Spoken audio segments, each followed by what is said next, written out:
శ్రీశైలం గురించి మాట్లాడుకున్నాం. మన ఛత్రపతి శివాజీ మహారాజ్, మనం అందరం అంటా ఉన్నాం ఛత్రపతి శివాజీ మహారాజ్ లేకపోతే కాశీ లేకపోతుండే, అయోధ్య లేకపోతుండే, రేపటి ఇక్కడ కూర్చున్నా మనం కూడా ఉండకపోతుండే, మన నుదుటి మీద బొట్టు ఉండకపోతుండే, తర్వాత అది మాట్లాడొద్దు కూడా, అట్లా తయారవుతుండే మనం.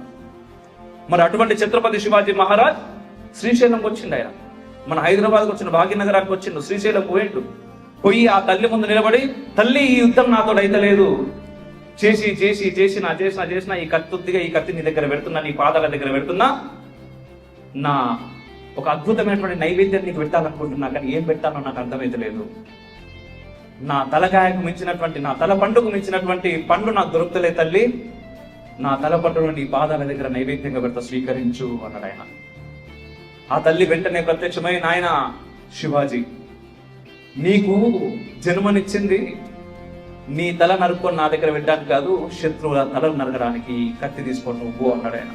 అట్లాంటి ఛత్రపతి శివాజీ మహారాజు పోయి వచ్చినటువంటి శ్రీశైలం ఈ రోజు ఎటు చూసినా కన్వర్షన్స్, ఎటు చూసినా అన్య మాతలకు సంబంధించినటువంటి